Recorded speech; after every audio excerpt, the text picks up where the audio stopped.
ओम शांति।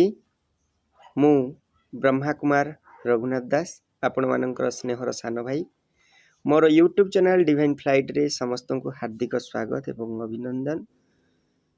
आज आम चलतु शुणा 20 जुलाई 2026 प्रातः मुरली जहाँकि स्वयं परमपिता परमात्मा आमर ब्राह्मण कूल भूषण आत्मा मान निमंते प्रेरण करियछंती। बाबा महावाक्य रे कहउछंती, मीठे बच्चे, बेगर से प्रिंस बनने का आधार पवित्रता है। पवित्र बनने से ही पवित्र दुनिया की राजाई मिलती है। बाबा केड़े सुंदर भावरे प्रतिदिन किछि दिन हैला मुरली चलछि पवित्रता उपरे मुख्य जिनिस उपरे बाबा पक्का करिया पई चाहुचंती जे पवित्रता पवित्रता पवित्रता मन कर्म वचन रे आमे संपूर्ण पवित्र हवा।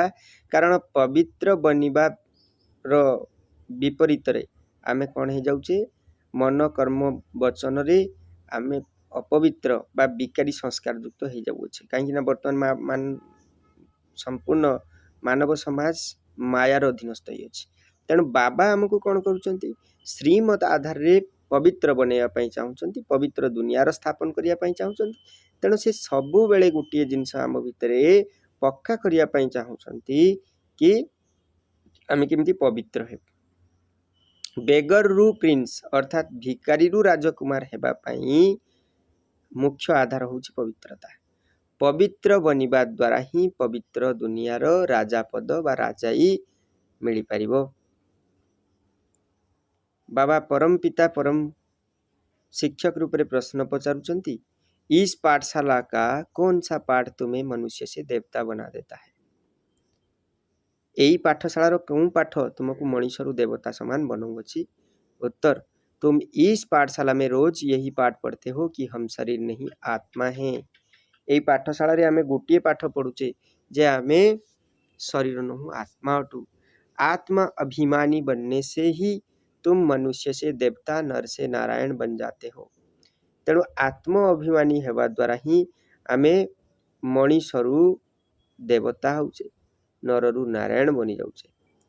इस समय सब मनुष्य मात्र पुजारी अर्थात पतित देही अभिमानी इस समय सब मनुष्य मात्र पुजारी अर्थात पतित।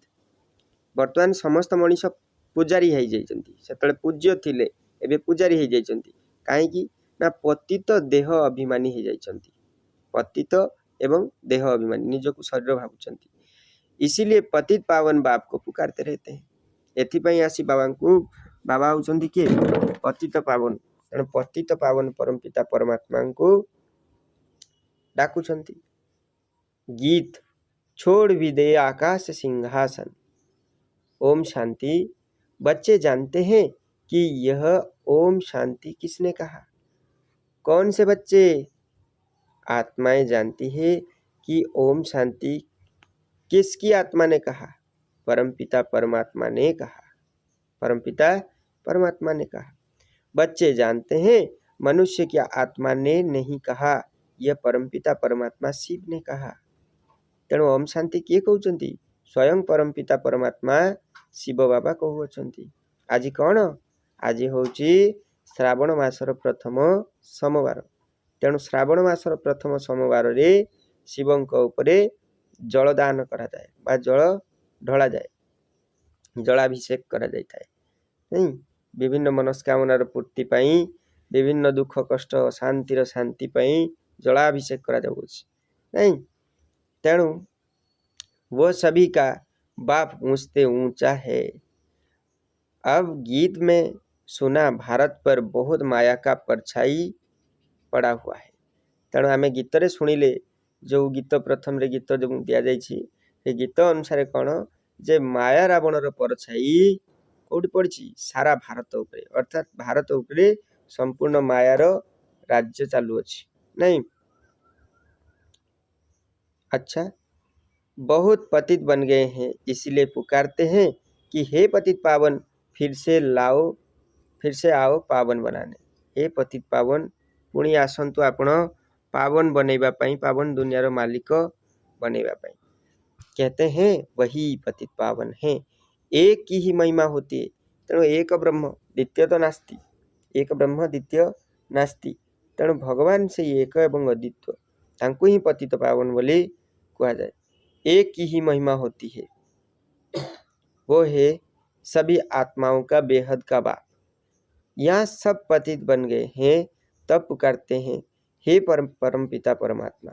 एटी तो समस्ते पतित ही जाइछन्ति, तेणु डाकुचन्ति हे पतित पावन परमात्मा। वही ज्ञान का सागर भी है, पतित पावन भी है। से ही ज्ञान और सागर, से ही पतित पावन। वो पिता भी है तो शिक्षक भी है, क्योंकि ज्ञान सागर भी है, वर्ल्ड अथॉरिटी भी है। तेणु से ज्ञान सागर मध्य सारा विश्वर मालिक मध्य, सभी वेदों शास्त्र ग्रंथों को जानने वाला भी है। सबु वेद शास्त्र ग्रंथर ज्ञाता मध्य से अटंती, उनको कहते ही है नॉलेजफुल, तांको ही कहा जाए ज्ञान और सागर। तो इस समय सब पारलौकिक बाप को पुकारते हैं, क्योंकि सभी दुखी हैं। भगवान को केते बेले डाकंती? दुख पड़ले नहीं। दुख में सिमरण सब करे, सुख में सिमरे ना कोई। सुख में सिमरण करे तो दुख काई को होई। दुखरे तो भगवान को समस्त डाकंती, सुखरे केही डाकंती नहीं। सुखरे जदि आमे भगवान को डाकिबा ताले दुख आसीबो नहीं। बंगलारे मध्य गोटे कथा कहा जाए, चाप पड़ले बापेर नाम। तेणु जेतेबेले कष्ट आसे सेतेबेले भगवान को आमे समस्ते खोजी थाउ।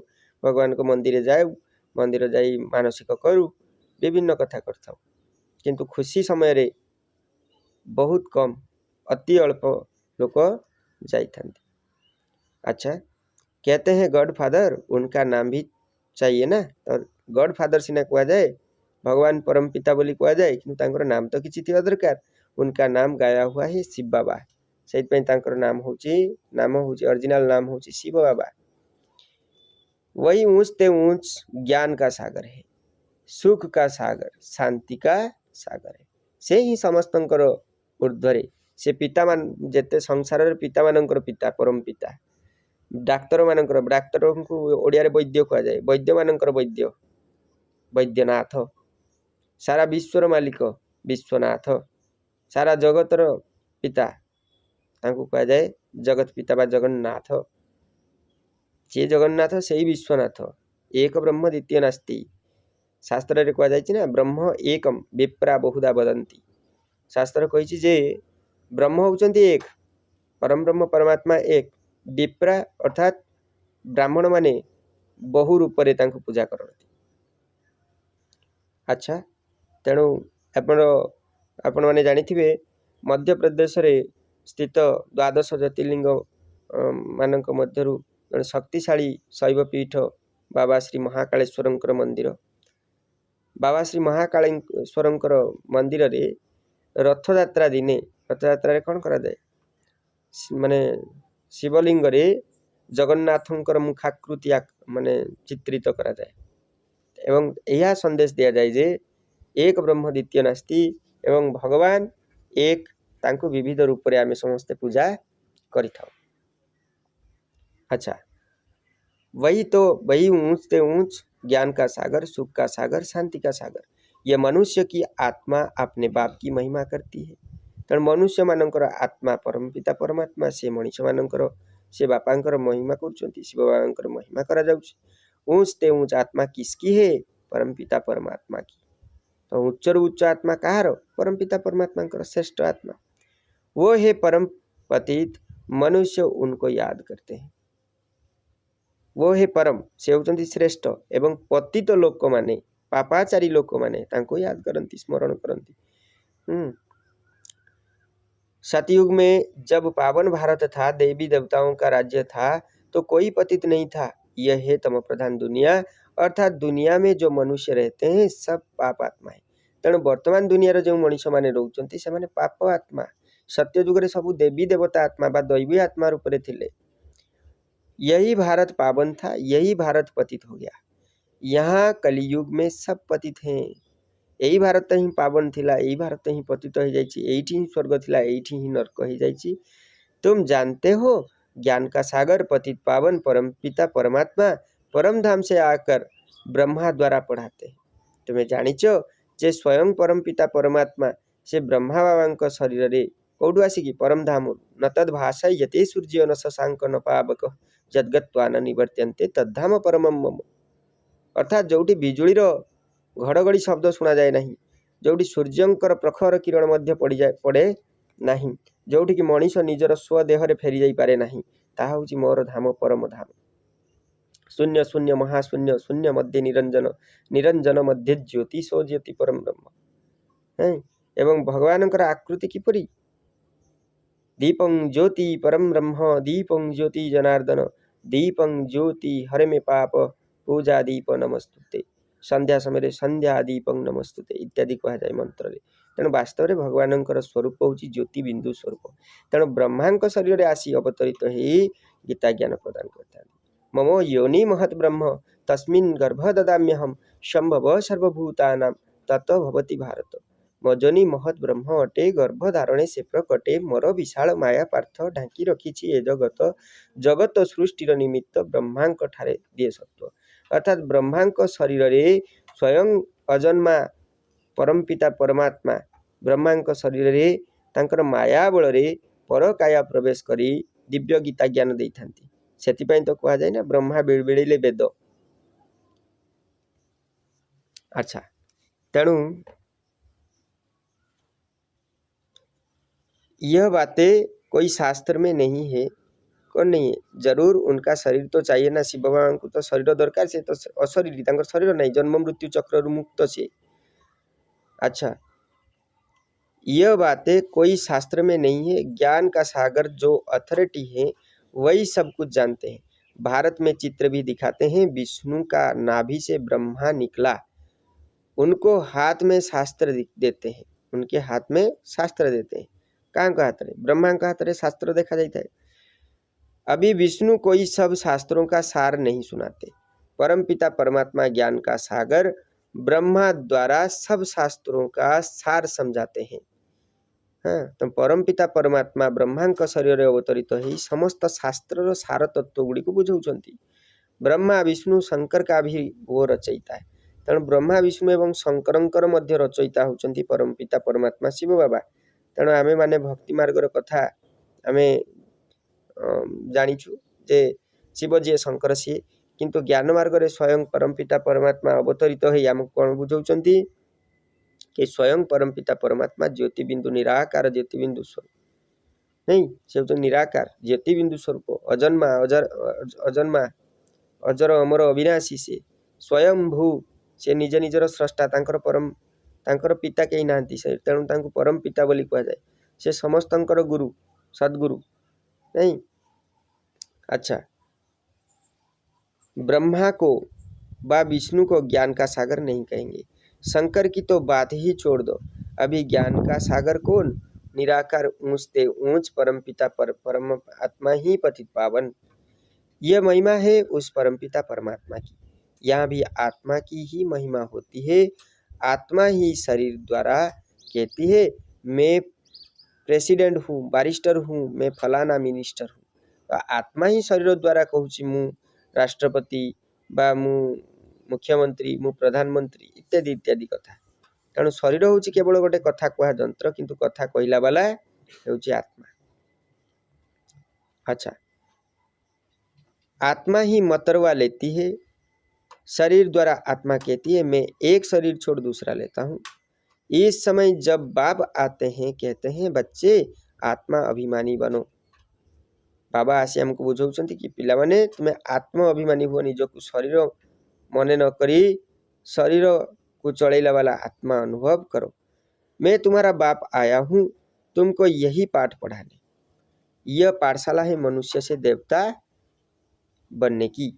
बाप को सभी आत्माएं बुलाती है कि हे परमपिता परमात्मा, हे सर्वगुण संपन्न, हे निर्विकारी, सर्व आत्मा को मुक्ति देला वाला मुक्तिदाता, पाप कटेश्वर, अब निराकारी दुनिया से साकारी दुनिया में आओ, रूप बदलो।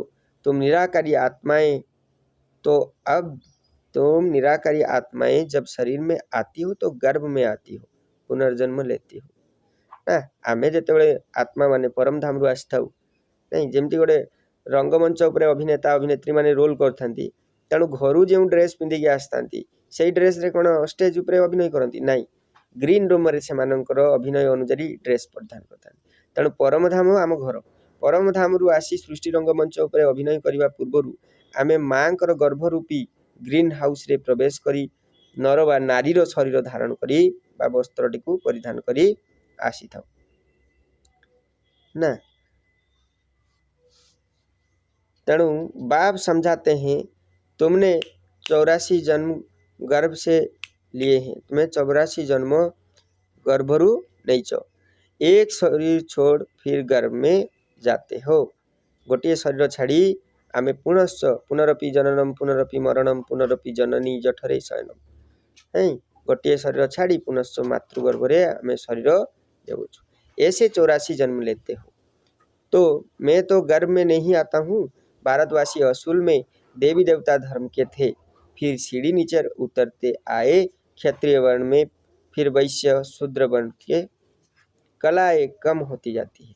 तेणु प्रथमे देवता वर्ण अर्थात सत्यजुगरु पुणी कौन हो देवतारू तल को खसी खसी आम क्षत्रिय हो, त्रेतारे क्षत्रिय, द्वापर रे वैश्य एवं कलिजुगे संपूर्ण शूद्र हो जाए एवं कलाएं कम होती जाती है, कला कमी जाए। भारत 16 कला संपन्न था, फिर 14 कला बना। भारत 16 कला संपूर्ण थिला, एवं 14 कला हैला कोडी त्रेतयारे। भारतवासी अपने जन्म को ही नहीं जानते, 84 जन्म भारतवासी ही लेते हैं। भारतवासी माने निजर जन्म मृत्यु चक्र को जानती नहीं, सही माने ही 84 चक्र रे आसतांती। और कोई धर्म वाले 84 जन्म लेते नहीं, आउ कौन सी धर्म वाला 84 जन्म नियंती नहीं। तुम स्वदर्शन चक्रधारी बने हो, यह ज्ञान की बातें हैं। तुम्हें ही स्वदर्शन चक्रधारी बनुचो, यह हूँ ज्ञानर कथा। स्वदर्शन चक्रधारी बनने से तुम चक्रवर्ती महाराजा बनते हो स्वर्ग का। स्वदर्शन चक्रधारी माने कौन? जे निजको निजर स्थिति को आत्मा रूप में दर्शन करती ताकू स्वदर्शन चक्रधारी कहते। निजको आत्मा रूप में दर्शन करवा, अन्य को आत्मा रूप में दर्शन करवा एवं परमात्मा को निजर ज्ञान चक्षु द्वारा दर्शन करवा ताकू कौन कह जाए? स्वदर्शन चक्रधारी। तेणु जो मैंने स्वदर्शन चक्रधारी हुंती से माने ही चक्रवर्ती महाराजा बनती कौड़ी? स्वर्ग रे। तुम अच्छी रीति जानते हो हम यहाँ आए हैं पतित से पावन बनने, तुम्हें एठा को आश्च पतितरु पावन बनिया पाई। यह है ही पतित दुनिया, पतित पावन सर्व का सदगति दाता तो एक बाप ही है। तेणु पतित मान को पावन करला वाला, समस्त को सदगति देला वाला केवल जड़े ही बापा अटंती। सब उनको ही पुकारते हैं, समस्ते तांको ही डाकती। बाप को याद करते हैं, कृष्ण को नहीं। बाबा को ही समस्ते स्मरण करुचंती, कृष्ण को नुहे। कृष्ण ने गीता नहीं सुनाई, गीता है सर्वशास्त्रमयी शिरोमणि। गीता हूँ सर्वशास्त्र मानकर शिरोमणि मथामणि। भारत की गीता किस धर्म का शास्त्र है? आदि सनातन देवी देवता धर्म का। गीतार शास्त्र आदि सनातन देवी देवता धर्मर शास्त्र अटे। किसने गाई? किसने गीता गाई? किए गीता गाई चंती? राजयोग किसने सिखाया? परमपिता परमात्मा पतित पावन बाप ने। परमपिता परमात्मा आसी गीता ज्ञान मध्य सुनाती एवं राजयोग सिखाई पतितरु पावन बनाती। तो तुम्हारी आत्मा जो निराकार थी उसने अभी यह साकार शरीर धारण किया। तेणु आत्मा तो वास्तव में निराकारी, तेणु निराकारी आत्मा आसी ये साकार शरीर धारण कर।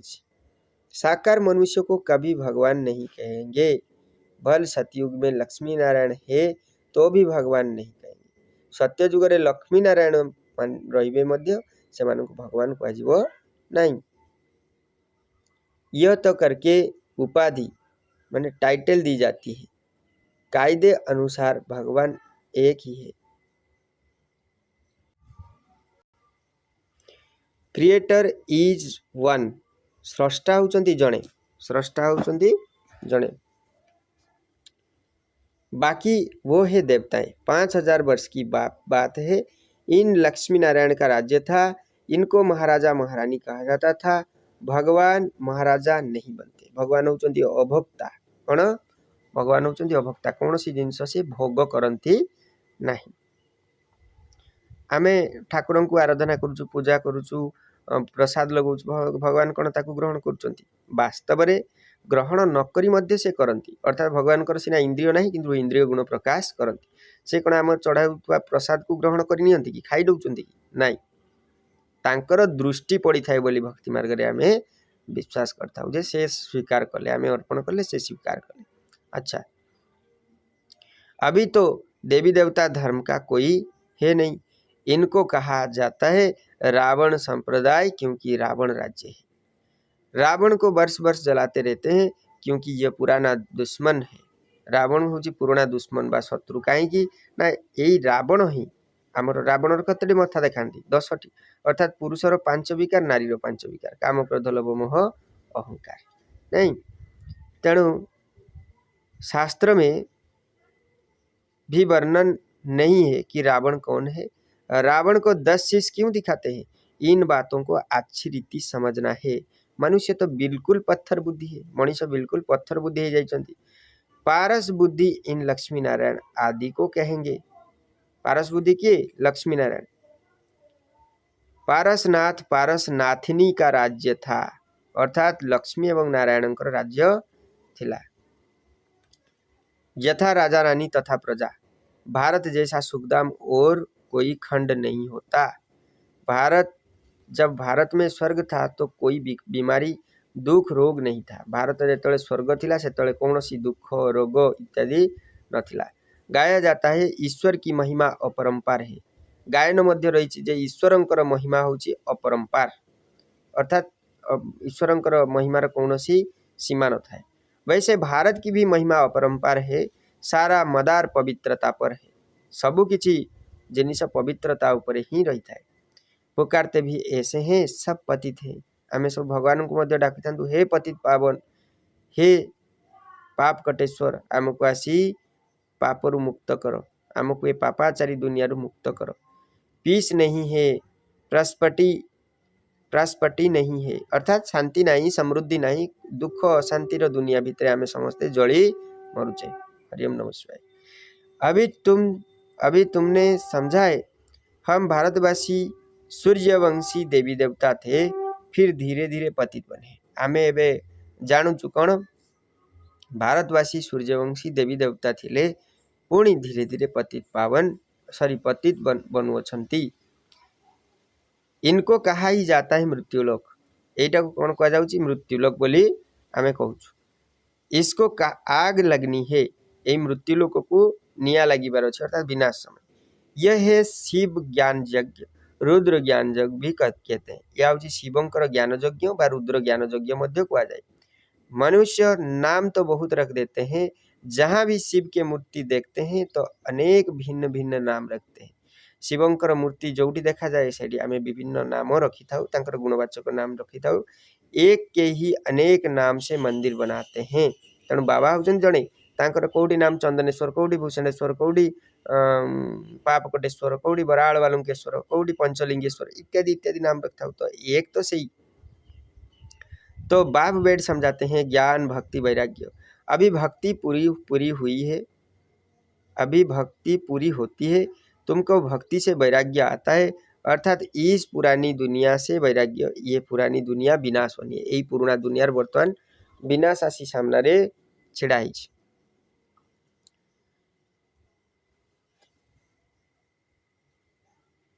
बच्चे पूछते हैं बाबा हम पतित से पावन कैसे बने।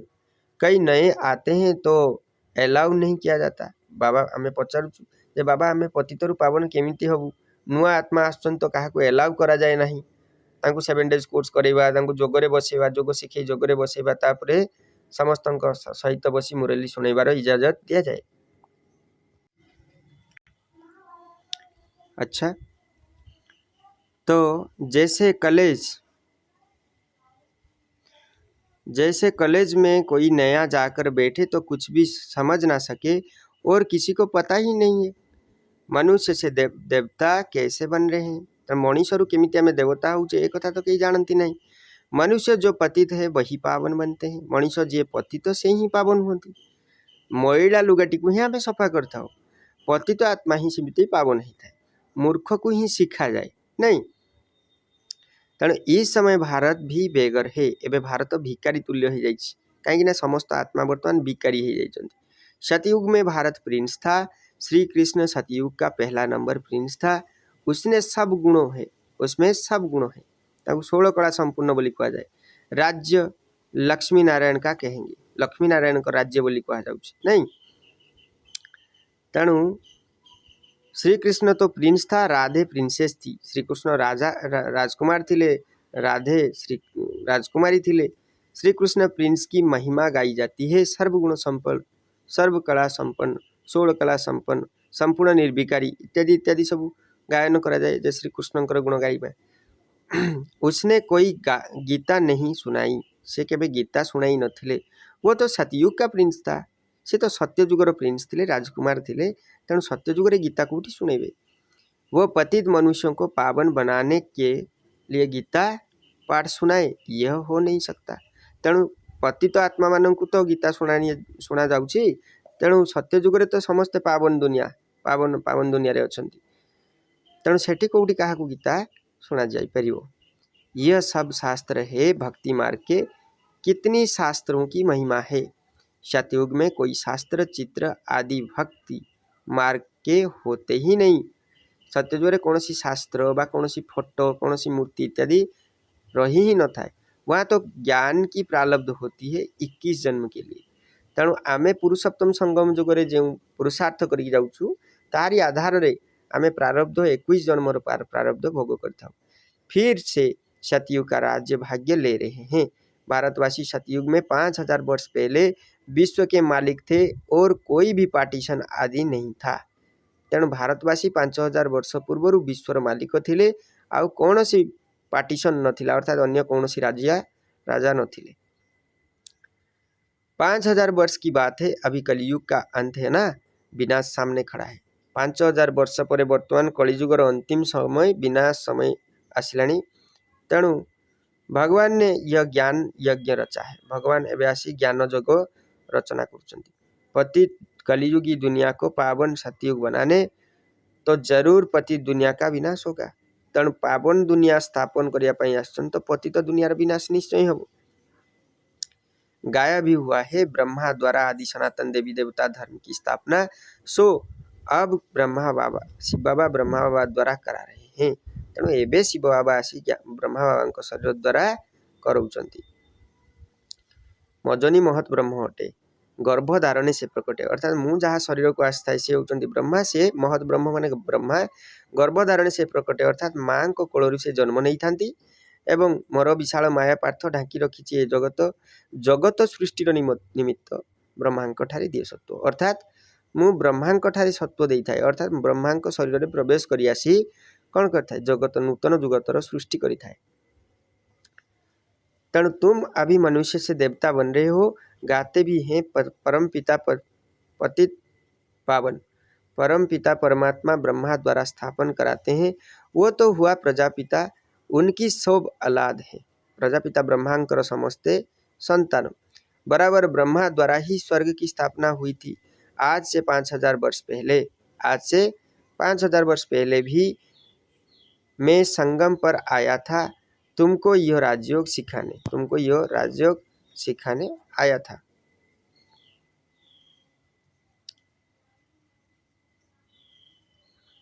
अच्छा, श्री कृष्ण नहीं, मैं आया था।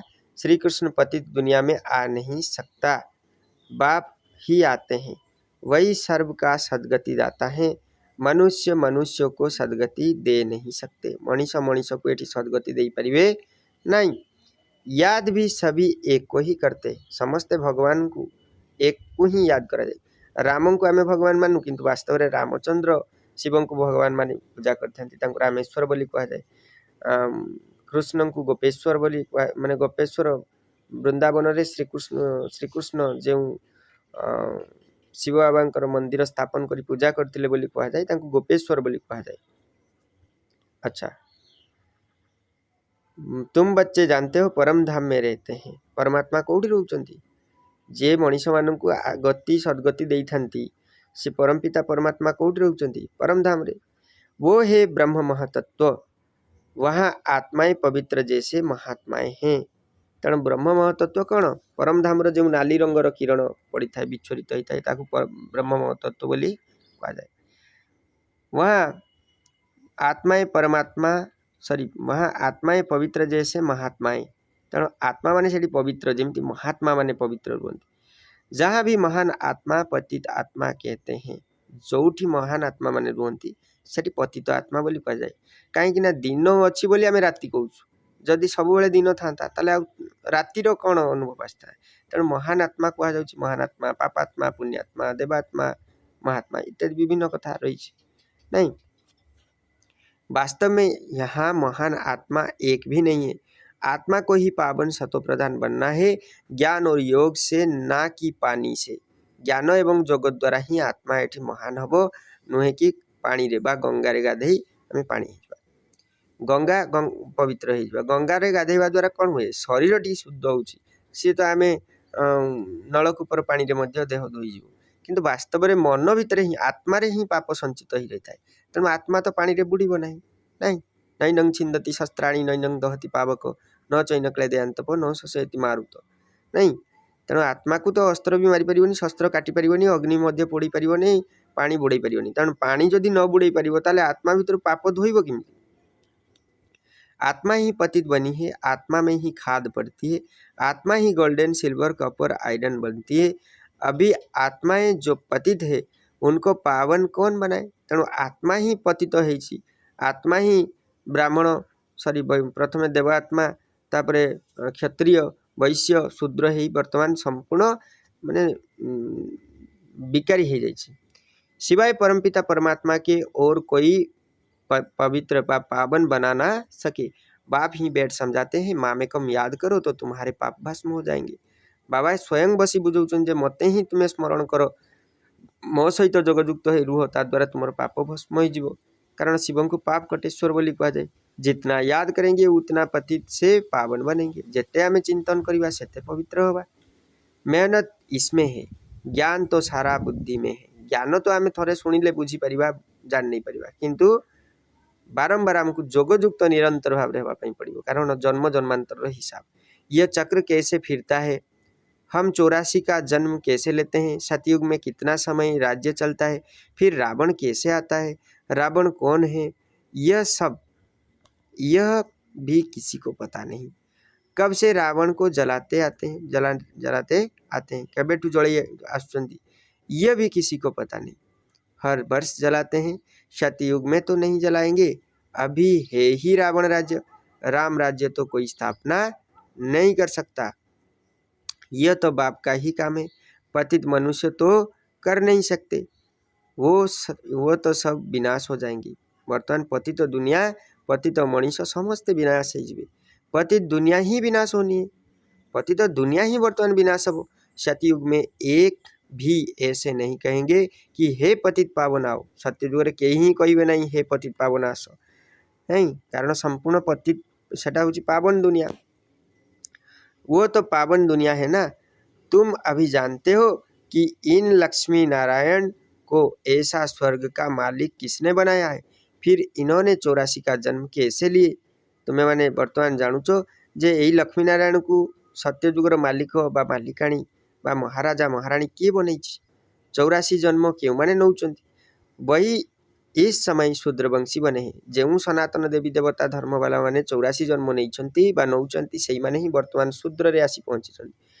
अब फिर ब्राह्मण वंशी बनते हैं। एबे ब्रह्मा शरीर में बसी परमपिता परमात्मा निजर स्वपरिचय दौरान नहीं। तेणु आम बर्तमान कौन हो ब्रह्म जानती इति ब्राह्मण। तेणु ब्रह्म को जेहेतु जानुचे तेणु आम ब्राह्मण होचे। अभी तुम हो ब्राह्मण चोटी यह है ऊंचते ऊंच चोटी। एवं हूँ आम ब्राह्मण कूलर सबुठू उच्चरू उच्च। कारण स्वयं परमपिता परमात्मा आमको बसी पाठ पढ़ाऊँ। ब्रह्मा मुख वंशावली ब्राह्मण कुलभूषण अर्थात ब्रह्मा शरीर परमपिता परमात्मा प्रवेश करी मुख द्वारा गीता ज्ञान चलाई थांती। एवं आमे मुख द्वारा ज्ञान शुणी उठी थाऊ बोली मुख द्वारा ज्ञान शुणी आमर जन्म एक नूतन जन्म जो जन्म आम निजक आत्मा बोली अनुभव करूँ परमपिता परमात्मा सहित जोगयुक्त हो। तेणु आमको कौन कहुच्छी ब्रह्मा मुख वंशावली ब्राह्मण कुलभूषण। अभी तुम शिव बाबा के बच्चे भी हो पोते पोतियाँ भी हो। एवं शिव बाबा आम बच्चा भी माने संतान मध्य अटु एवं ब्रह्मा बाबा संतान हिसाब से आम नाती नातुणी मध्य अटु। शिव वंशी फिर ब्रह्मा कुमारी हो, तेणु आम शिव वंशी शिवंकर संतान माने ब्रह्मा कुमारी होउछे। वर्षा मिलता है दादे से, दादू पाखरु ही वर्षा मिले, जेजे पाखरु ही वर्षा मिले। बाप कहते हैं मुझे निरंतर याद करो, पावन बनो तो तुम मेरे पास मुक्तिधाम में आ जाएंगे। बाबा कहते तुम्हें पावन हुओ, पावन बनो तो मो पाक मुक्तिधाम को पड़े आसो। इन बातों को समझेंगे वही जिन्होंने कल्प पहले समझा है। तेणु यही कथा को सही माने बुझे जे माने कल्प पूर्व से बुझी, वो तो हजारों हैं। कोई पूछते हैं कितने बिके हैं, बोलो हजारों की अंदाज में। इस दैवी झाड़ की बुद्धि होती जाती है। तेणु जिते लोग पचारती जे केते बिके ना, हजार हजार बिके। अब फिर से सैंपलिंग लग रहा है आदि सनातन देवी देवता धर्म की, क्योंकि धर्म देवता धर्म है नहीं। अब सॉरी सब अपने को हिंदू कहते रहते हैं। एबे आमे कौन कहूचे, निज को आमे हिंदू बोली कहूचे नहीं, और धर्मों का कन्वर्ट हो गए, आउ अन्य धर्म को कन्वर्ट हो जाऊचे, अन्य धर्म ग्रहण कर लूचे। फिर सब निकल आएंगे, आकर बाप से वर्षा लेंगे। तुम आए हो बेहद के बाप से बेहद का सुख का वर्षा पाने, अर्थात मनुष्य से देवता बनने। अच्छा, मीठे मीठे सिकिलद्दे बच्चों प्रति माता पिता बाप दादा का याद प्यार और गुड मॉर्निंग। रूहानी बाप की रूहानी बच्चों को नमस्ते। हम रूहानी बच्चों की रूहानी बाप दादा को भी पद्मा पदम गुना याद प्यार, गुड मॉर्निंग और नमस्ते नमस्ते नमस्ते। धारणा के लिए मुख्य सार, पहला पॉइंट, पतित से पावन बनने के लिए ज्ञान और योग में मजबूत होना है। पतित और पावन हवा पाई ज्ञान एवं जोगरे मजबूत हवा निहाती आवश्यक। आत्मा में जो खाद पड़ी है उसे याद की मेहनत से निकालना है। आत्मा रे जो खाद अर्थात जो कलंकी लगी जाइछि, पाप बा विकर्म संचित होइछि, बाबा सहित जोगयुक्त हेई सेई विकर्म गुड़ी को जलैबा र पुरुषार्थ बा मेहनत करिया पई पड़िबो। सेकेंड पॉइंट, हम ब्रह्मा मुख वंशावली ब्राह्मण चोटी हैं, इस नशे में रहना है। आमे शिव बाबा ठारू ब्रह्मा बाबा द्वारा ज्ञान शुणी ब्रह्मा मुख वंशावली ब्राह्मण हेउछु, जाकि उच्चरु उच्च कुलर ब्राह्मण ही वर्षे के अधिकारी हैं, क्योंकि शिव बाबा के पोते हैं। हाँ, आमे ब्राह्मण माने ही ये वर्षार संपत्तिर अधिकारी, कहीं आमे शिव बाबा नाती नातुणी अटू। ब्रह्मा बाबा जदि बाबा हुंती अलौकिक पिता, ताने शिव बाबा आमे नाती नातुणी हेलु ना। वरदान परमपिता परमात्मा परम सद्गुरु हिसाब रे वरदान दउचंती। पावर कट अच्छी तो से मोबाइल रो जो ब्राइटनेस बढ़े रेकर्डिंग करने पड़ुछि, से क्षमा करेंगे। वरदान, अपनी पावरफुल वृत्ति द्वारा पतित वायुमंडल को परिवर्तन करने वाले मास्टर पतित पावनी भव। अपनी पावरफुल वृत्ति द्वारा, निजर पावरफुल वृत्ति द्वारा अर्थात निजर पावरफुल स्थिति द्वारा पतित वायुमंडल को परिवर्तन करला वाला मास्टर पतित पावनी हुआ। विस्तार, कैसा भी वायुमंडल हो लेकिन स्वयं को शक्तिशाली वृत्ति वायुमंडल को बदल सकती है। केमिति भी नकारात्मक परिस्थिति हो वायुमंडल हो, आमर शक्तिशाली स्टेज जदि रहिबो, आमर शक्तिशाली स्थिति जदि रहिबो, ताने परिस्थिति मध्ये बदल जिवो। वायुमंडल विकारी हो लेकिन स्वयं की वृत्ति निर्विकारी हो। वायुमंडल विकारी हो किंतु निजर स्थिति जदि निर्विकारी रहिबो, ताले निश्चय परिवर्तन हो। जो पतितों को पावन बनाने वाले हैं वो पतित वायुमंडल के वशीभूत नहीं हो सकते। जो माने पतित मान को पावन करिवार सेवा करंती बा सेवा करिला वाला, से माने ये पतित वायुमंडल रे वशीभूत हो परिबे नहीं। मास्टर पतित पावनी बन स्वयं की पावरफुल वृत्ति से अपवित्र व कमजोरी का वायुमंडल मिटाओ। जमती दीप जलिबा द्वारा अंधकार दूर हो जाता है, ठीक सेमिति आमर आत्मिक जीत दीप एवं शक्तिशाली जोग द्वारा में कमजोरी वायुमंडल को हटई देवा। उसका वर्णन कर वायुमंडल नहीं बनाओ। विकारी संस्कार विकारी चिंतन करी से वायुमंडल को आउ आग को बढ़ाइबा नहीं आमर संकल्प द्वारा मध्य सृष्टि होता है ना। तेणु कमजोर व पतित वायुमंडल का वर्णन करना भी पाप है। कमजोर वायुमंडल कमजोरी आत्मा मान भीतर कुगुण को वर्णना करने गोटे पाप। स्लोगान, अब धरनी में परमात्मा पहचान की बीज डालो तो प्रत्यक्षता होगी। एवं सारा विश्व रे वर्तमान कौन करवा जे परमात्मा आसीचंती तांकर परिचय रो मंजी जदि आमे डालिबा मंजी जदि आमे लगेइबा ताले सत्य जुग अति शीघ्र आसी जाउछि बोली अनुभव मध्य करिबा, प्रत्यक्ष रे आमे देखिबा। ये अव्यक्त इशारे ज्वाला स्वरूप स्थिति में रहे शक्तिशाली याद का अनुभव करो। योग माना शांति की शक्ति, जोग अर्थ होची शांतिर शक्ति। यह शांति की शक्ति बहुत सहज स्व को और दूसरों को परिवर्तन करती है। यही शांतिर शक्ति द्वारा निजे एवं सारा विश्व स्व परिवर्तन एवं विश्व परिवर्तन होता है। इससे व्यक्ति भी बदल जाएंगे तो प्रकृति भी बदल जाएगी। यह द्वारा विश्व मध्य बदलिबो एवं प्रकृति मध्य बदली जीवो। व्यक्तियों को तो मुख का कोर्स करा लेते हो, लेकिन प्रकृति को बदलने के लिए शांति की शक्ति अर्थात योग बल चाहिए। लोक मान को बसी आम ज्ञान मुख द्वारा शुणई दौचे, किंतु प्रकृति को आमको कौन करने पड़ो? शांतिर शक्ति एवं जोग बल दरकार। योग में जब और सर्व संकल्प शांत हो जाते हैं, एक ही संकल्प रहता है, बाप और मैं। इसी को ही पावरफुल योग कहते हैं। बाबा एवं या को ही कहा जाए पावरफुल जोगर स्थिति। बाप के मिलने की अनुभूति के सिवाय और सब संकल्प समा जाए तब ही कहेंगे ज्वाला रूप की याद। बाबा को संकल्प रे आउ सब किसी जिनस जमती लीन हो, अर्थात केवल बाबा स्मृति रहिबो। एटा ही एक बाप दूसरा ना कोई, यही संकल्प रे रहिले जिससे परिवर्तन होता है, जद्वारा सबकि परिवर्तन हो।